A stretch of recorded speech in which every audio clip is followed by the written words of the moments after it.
So, welcome everybody back to Veil of Sound. Once in a while we try to do something new, and this is a new for me, a live interview. And I think I couldn't have chosen a better crew this year to do it than those two fine gentlemen. We have Erik and Jakob from A Swarm of the Sun. Thanks for joining the show, guys. Thank you. Thank you. So, I have to admit, I only listened to the record like 5 times, but it was 5 times in a row. I have to say it's mesmerizing. It's a really, really cool album. I don't want to ask why it took so long, because there was this pandemic in the middle, but there is something about the pandemic that I think connects to the record. It's not much different, but it's a little different to what you did before. To me, it's a little bit more airy, eerie. Was that intentional, or did it just happen by accident? I don't know, really. The intention is always to create something a bit different than we did before, and always with some kind of vision from the beginning. And then you start working, and it becomes something completely different than you intended it to be. So the intention is more like finding the kick-off point, idea-wise, and then see where it leads. So it's maybe intentional, but mostly intuition, maybe. When you say you have to find that kick-off point, where was that this time around? What was the kick-off point? Actually, we started writing this pretty much immediately after the album before. After riffs. After the Woods. Woods, yes. Yeah. And when you do that, you're kind of in the mindset from the previous album all the time, and it's basically continuing the stuff we did before, which can be dangerous, and probably that's why it takes like 5 years for us to make a record, because we have to move ourselves away from that before we end up where we want the record to be. And of course, the pandemic made like 2 years of non-work, basically. But the kickoff point, we always start from the beginning. So the kickoff point was the first track, This Will End in Fire. And I think when we got into the second one, Heathen, that's when it started to kind of fall into place, music-wise and texture-wise and lyrics-wise and all of the wises. But it was a different kind of path we took as well, because we started with This Will End in Fire almost immediately, and that's the thing that kind of we like the tone it set. But then we continued writing really fast on what was Heathen, and it kind of diverged, and we went quite far into what we realized was the wrong path. It didn't feel right. So for me, the landing point was when we kind of did not an official intervention, but we sat down and listened to it and like, does this feel right? I think we were 3-4 songs in, and I work a lot with, I need visuals coming from Jakob, and it could be just him telling a story or showing something or describing something to me, and we didn't have that at that point. We didn't work with that, but we haven't realized it. So you showed me a clip from a Swedish movie, I don't remember the name, and you just said it should sound like this. And then we scrapped everything, and based on that, we started writing the Heathen that is now. Yeah. I sent it to you and was like, yeah, perfect. And from then on, I think was the big turning point where everything just came automatically without thinking. It's interesting that you mention visuals, because I also wrote down some of your lyrics, because I thought they were very, very visual in a way and very, very descriptive. On This Will End in Fire, and on the first track, you sing the lines, and the end isn't far, isn't long, and the place isn't too bright, it's too long. It's a cage in the mouth of a flame, I will burn all the worse again. I hope I heard that correctly. How long does it take you to write stuff like that? Lyrics like that? Oh, lyrics are all of the writing process is extremely fun and gives a lot of joy doing, except for the lyrics, because they are so hard to get right, and if you don't get them right, you have to live with those words forevermore. You can place stuff differently if it doesn't fit, but you can't sing words differently. And they have to feel like true and honest and actually mean something. And the process of doing that is, it's not comfortable. For you? For me, yeah. And it's also because all of the other stuff we do together, Erik and me, or Carl Daniel when he's mixing, or other musicians, but this is internal, and you have to twist and turn stuff inside that's not always that comfortable to do. So it takes as long as it takes to write the album. But thought-wise, but then the actual words maybe a year for the entire album. Just turning it upside down all the time, and you're never really satisfied with the result. But the act of then recording it and singing it it's a cathartic experience, to say the least. Is it just my imagination, or are there more vocals on the new record than before? Much more, and very, very intentional. We wanted to emphasize vocals much more than before. And what is also striking is that the way that you sing is not the typical post-rock / post-metal kind of way. It's very, for lack of a better word, Britpoppy. It's like very shoegazy, fragile. And is that just because you think it fits better to the songs, which are also very wavy, very light? Or is it just because you don't want to scream your lungs out? It feels right. That's the way it sounds when you do it honestly. And if I were to scream my lungs out, I would feel like I'm posing, or I'm not, being me. And you can't sing like words that actually hold some kind of truth without doing it in a truthful way. And most of my favorite singers and inspirations are from completely different genres than metal bands or stuff like that. So they sound more like this. And when he starts doing these kind of vocals and comes up with these kinds of lyrics, how do you feel about that? Is that for you also then a cathartic moment? Yeah. I'm much... Jakob is the lyrical guy. For some way, my brain doesn't really connect to the words and the meaning, but the sounds. Okay. So Jakob writes the lyrics. If I have any input, it's more on the sounding or the arrangement or the timing of it. I always thought about that. So when we record, that's kind of my role in it, to make that it just sounds right, and then checking with Jakob that it still has the meaning.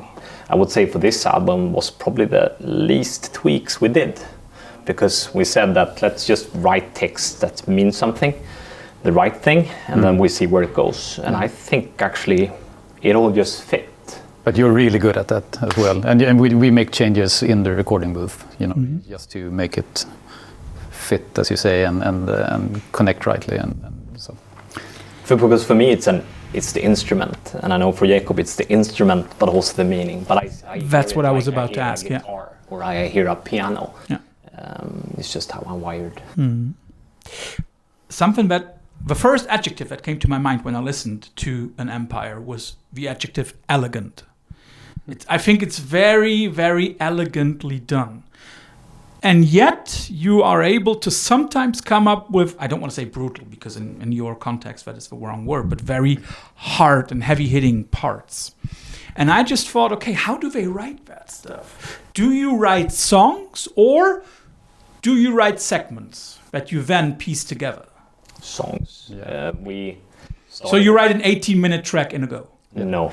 Well, yes and no. What we way back, if you go back to Zenit, we wrote segments and tried to piece them together. That was a massive learning experience, and it took us, believe it or not, even longer. But then we realized that takes too much time. We can't work with both the arrangement and the sounds we choose and the writing. So when we went into the new studio 10 years ago, it was a piano. So we said, let's write the whole record on piano. So the riff, for example, is fully written on piano. And it's the same with An Empire. When I sat, up the new recording place, the key thing was to get the exact same piano, the same model, because it's easy accessible. You can kind of capture the essence of what you want to do. Then comes the reverse engineering of actually translating that into the sounds. But we couldn't get stuck with creating segments, because then you go down a path and then maybe realize this is not right. So write songs first, and then you can tweak it into what you want and stretch it out into. Yeah, but it's also a matter of knowing what role and where you are in the context of the entire album. So we knew from the beginning that it was going to be 6 tracks. 2 of them are going to be really long, and you have like this overarching arc, whatever you say, for the complete album, and then okay, this has to go into this place, because this is where the album needs to be right now, and kind of see them as different acts in the whole. So, for example, if we wrote the Pyre 18-minute track, we have some kind of idea of the entire thing from the beginning, and then it's a hard thing to make it into an actual song. But we never begin the song afterwards, before we've written the song before.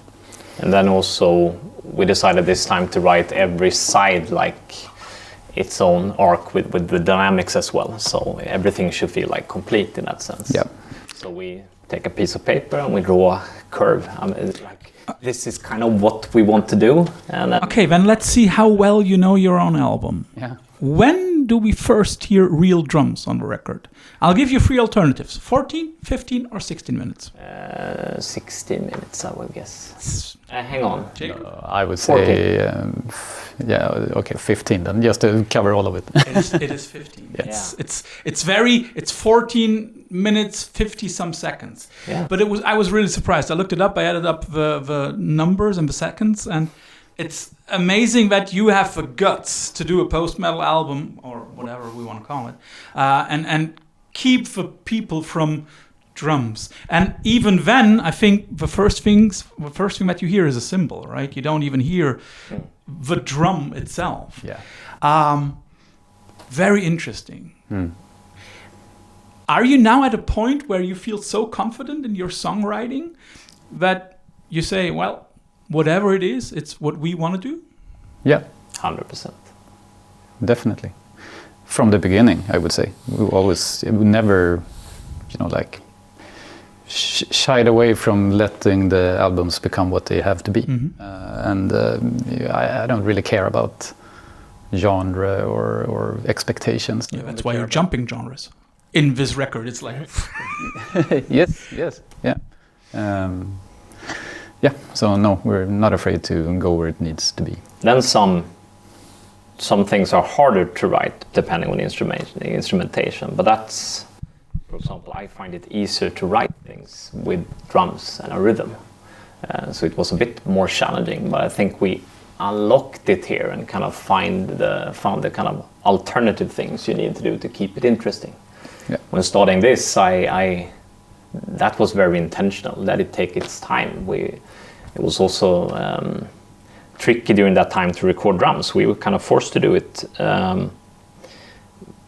But I have to say that we find that kind of replacement in other things to keeping it interesting. And piano, for example, is a rhythm instrument. So obviously a fantastic thing to keep things running, because you need that kind of pulse ongoing. But I expected it to be way more difficult, but here we are. I think this is something we will definitely keep exploring.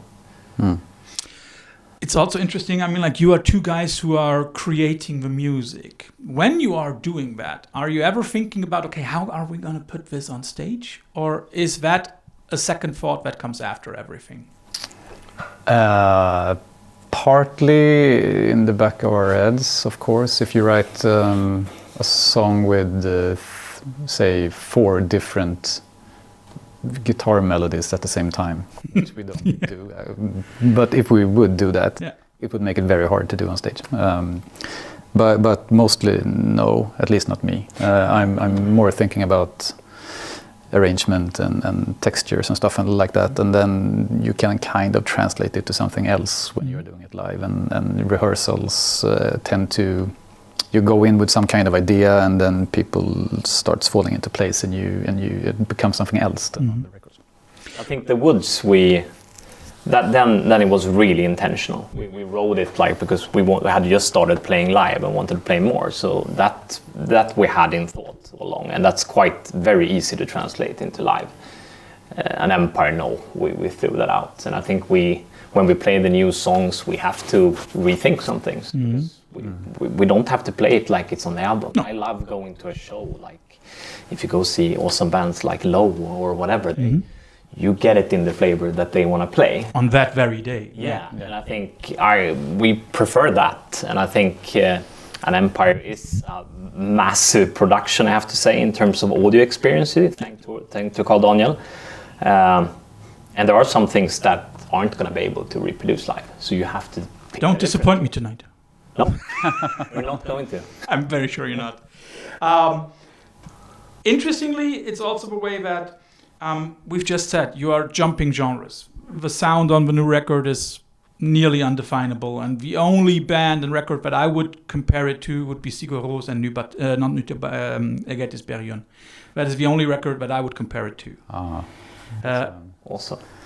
You like that comparison? Okay. Yeah, they're great. But are you aware that you are now at this point where you have like the position that nearly everything you put out has been revered by like a set of fans that basically does dig everything that you do?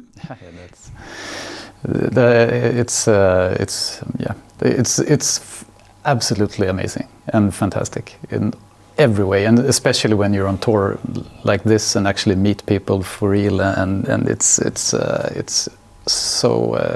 fantastic, and really hard to kind of grasp, and I don't really know how to get it. Yeah, because then you're going home and you have the kids and you're doing the dishes and you're like, it's just me. Yeah, it's just me. But it's absolutely amazing to have fans that are so dedicated and really connect with what we do. That's amazing. No kind of pressure because of that? Not for me. Cool. We do the music for ourselves, and I think the pressure for me is just, it's hard to express the thankfulness when someone comes up to you and tells you how much it means. It's hard to put what I feel into words. But in terms of performing, it's just we just try to make it sound good for us. And of course, it's instantly amazing to hear someone say that it sounded like they wanted it to. It just crossed my mind. There might be a second record that I can compare it to. And you guys might know it because it's a Swedish record. Really? Thomas Feiner's Anyone? Oh, yeah. The Siren songs. He is amazing. Yeah. He's... Would that also be a compliment for you? Sure, absolutely. I love his voice. His voice is fantastic. 21st century Johnny Cash. Yeah, absolutely. Yeah. I like it. And it's also one of those opulent records, and that's what I dig about An Empire. Last question about the record, because then we come to the infamous quickfire round, and Jakob has to do an online meeting with the teacher of his daughter. Was it right? Yes, exactly. Cool. That's Sweden, folks. That doesn't work in Germany. The Rifts, the Woods, An Empire. Why the change?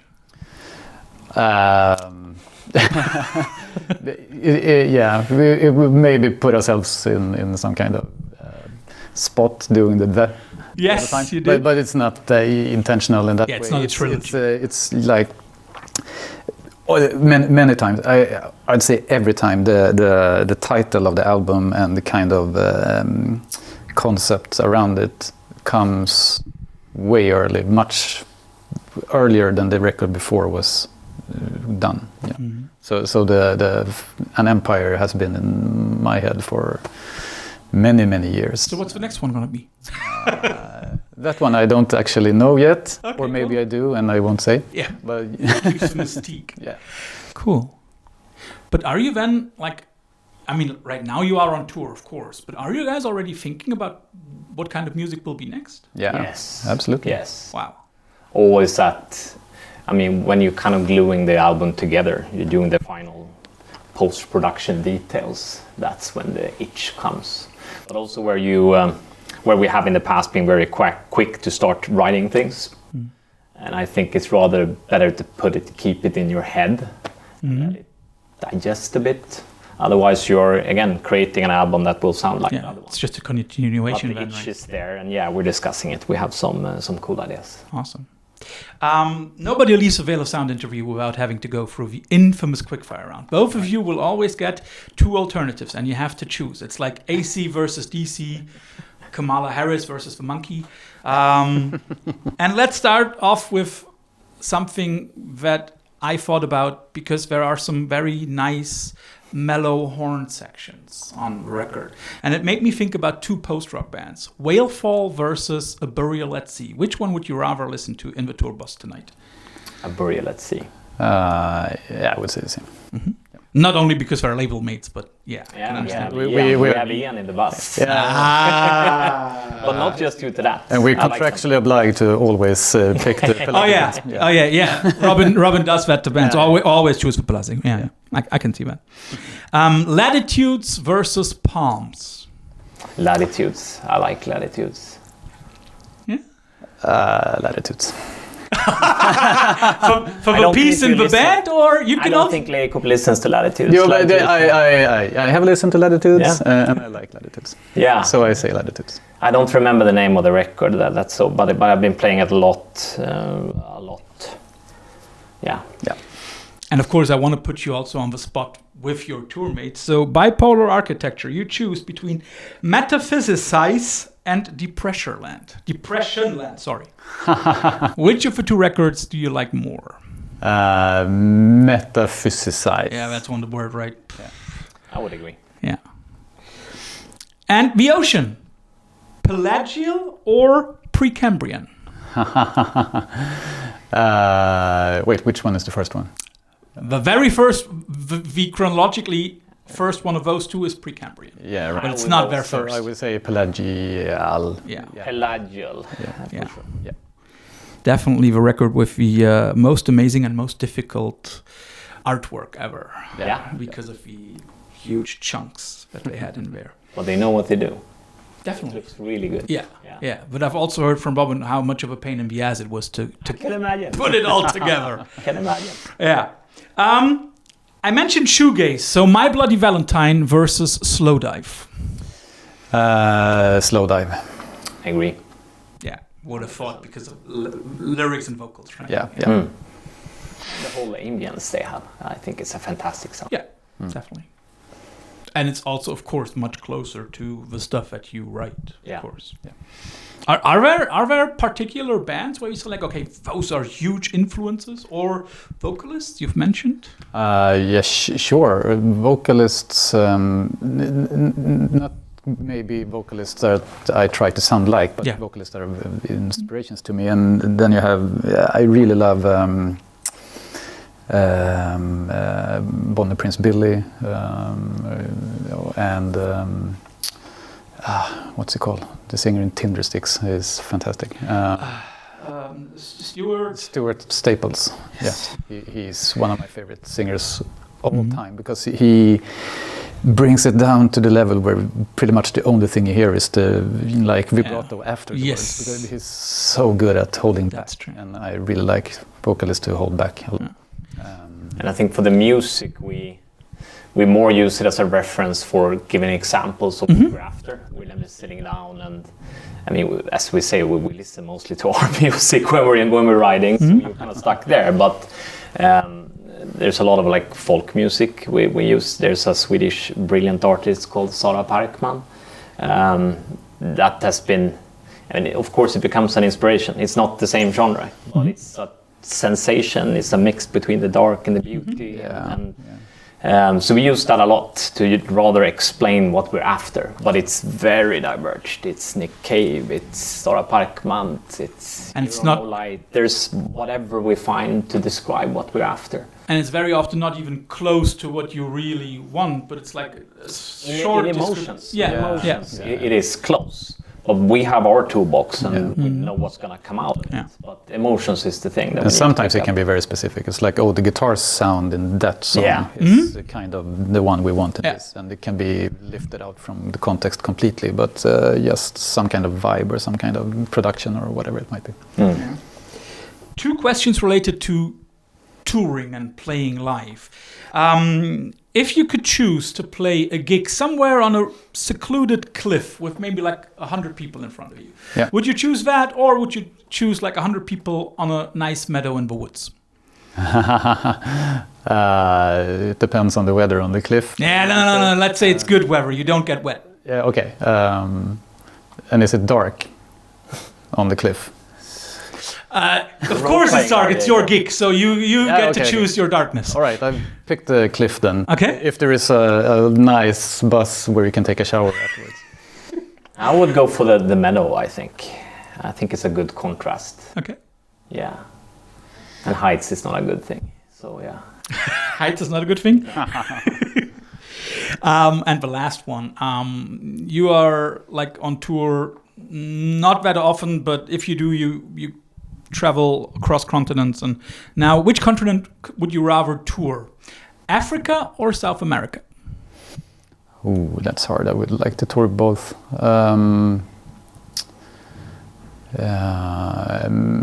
Let's say South America then, because I have South Americans in the family. Ah, okay. Yeah, I would go for the same.